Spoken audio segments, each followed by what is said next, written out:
क्षमा कर रहे हैं तो ये दूसरे के लिए नहीं है बल्कि अपने लिए है। इसीलिए तो महर्षि दयानंद ने इन मंत्रों को संध्या में डाला। योस्मान द्वेष्टियम वयम द्विष्मस्तंभो जम्भे। 6 बार दोहराया इसको मनसा परिक्रमा मंत्र में। चारों दिशाओं में जो जो देवता हैं हम उनकी शरणागति में रहें, और ऊपर नीचे की दिशाओं में भी जो जिनकी नियुक्ति की है उनकी शरणागति में रहें। और इन सब दिशाओं में कोई भी हमारे साथ अभद्र व्यवहार करे तो उसको हम आपके अनुशासन में छोड़ते हैं, हम नहीं उलझेंगे, क्योंकि हमारी शक्ति और हमारा समय बर्बाद हो जाएगा उनके साथ उलझने में। तो हमारा जो एक लक्ष्य है तो उससे कहीं हम भटक ना जाएं। तो ऐसे ही श्री राम भी कह रहे हैं, आगे कह रहे हैं, तपस्वी नाम रणे शत्रून् हन्तुम् इच्छामि राक्षसान् पश्यन्तु वीर्यं ऋषयः स भ्रातु मे तपोधनाः। हे तपोधन ऋषियों, ऋषयः तपोधना ऋषयः, तप ही धन है जिनका, ऐसे ऋषि उनको संबोधन करके कह रहे हैं, हे तपोधना ऋषिगणों। तपस्वी नाम रणे, तपस्वियों के साथ जो रण हो रहा है उस रण में राक्षसान् शत्रून् हन्तुम् इच्छामि, जो आपके साथ युद्ध कर रहे हैं असुर राक्षस, उस युद्ध में उस रण में मैं राक्षसों को मारना ही चाहता हूं। आप ना कहें तो भी ये मेरा काम ही है। पश्यन्तु वीर्यम, और आपने मेरे को बता दिया, अब आप मेरे पराक्रम को देखना। पश्यन्तु वीर्यम ऋषय स भ्रातु, भाई सहित हम दोनों भाई मिलकर के अब कैसे इस वन को असुरत्व से मुक्त कर देते हैं वो अब आप देखना। तो ये बात कभी कभी हमें अपने आप से कहनी चाहिए कि मैं एक ऋषियों की संतान हूँ, एक ऋषि का शिष्य हूँ, शिष्या हूँ। तो मेरे अंदर जो भी ऐसे भाव हैं या संस्कार हैं या स्वभाव हैं जो असुरत्व से मेल खाते हैं, जो मेरी साधना में बाधक हैं, तो उन संस्कारों को, उन भावों को, उन आदतों को संबोधन करके कहना चाहिए कि अब आप मेरा पराक्रम देखना। जैसे मोदी जी बोलते हैं ना, बोले ये मोदी का वादा है। आजकल पार्टी का वादा नहीं होता, जिसको कॉन्फिडेंट कहते हैं ना, ये मोदी का वादा है, मोदी ने कह दिया तो ऐसा होगा। तो आप अपने आप को कहा करो, आप अपने आप को कहा करो, बोलिए वैदिक देव का वादा है। नहीं तो जब देखो तब गृहस्थी और सन्यासियों के ही प्रश्न पूछते हैं, तो भाई अब आप सन्यास की पूछा करो। संग तो पूछ भी सकते हैं, ऐसा भी नहीं है कि बिल्कुल मनाही है, ऐसे पूछ भी सकते हैं।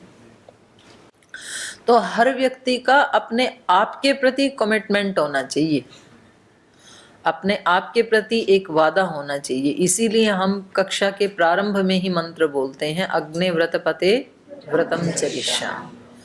हर व्यक्ति का हर घंटे के लिए एक ऊंचा व्रत होना चाहिए।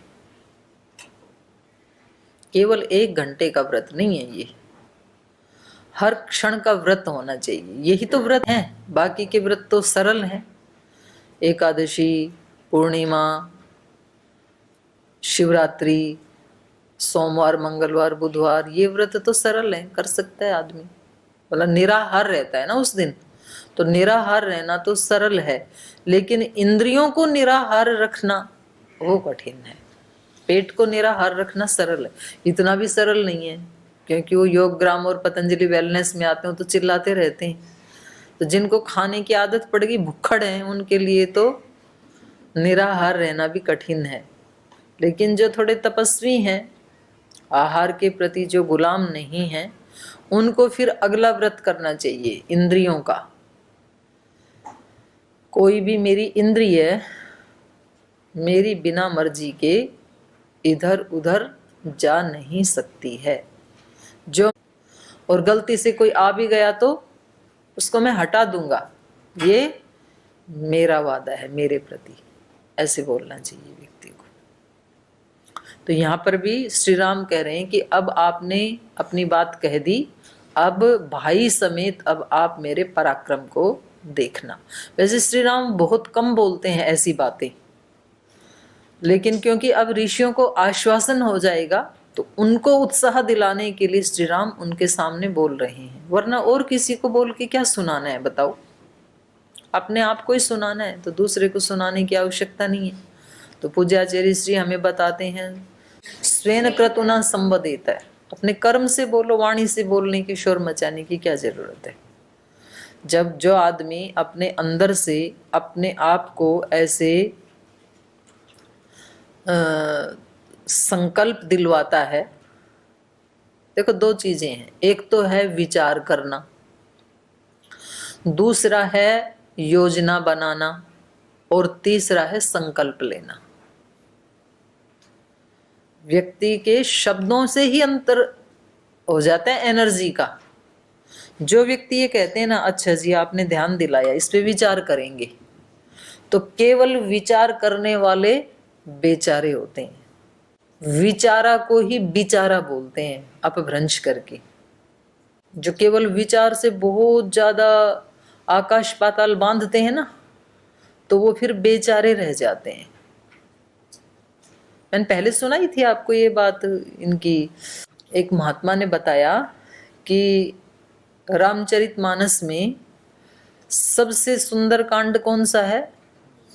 सुंदरकांड। सुंदरकांड ही सबसे सुंदर है। और सुंदरकांड से पहले वाला कौन सा है? जस्ट पहले किष्किंधा कांड। और जस्ट बाद में कौन सा है? लंका कांड। अगला लंका कांड है। तो श्री राम सुग्रीव से हेल्प के लिए बोल रहे हैं, भाई आप तुम हमारी सहायता करो। और सुग्रीव जी कह रहे हैं जी आप चिंता मत करो, मैं अपने सैनिक भेज दूंगा, ये कर दूंगा, वो कर दूंगा। तो लक्ष्मण जी कहते हैं भाई मुझे डाउट है इसकी बातों के ऊपर। बोले क्यों? बोले क्योंकि जिस समय सीता माता को यहाँ से रावण लेके जा रहा था और ये वहां ऋषिमुख पर्वत पर बैठे थे, और जब माता ने गहने डाले नीचे इनको देख करके, तो इससे पूछो इसने क्या किया? तो बोल बताओ भाई क्या किया?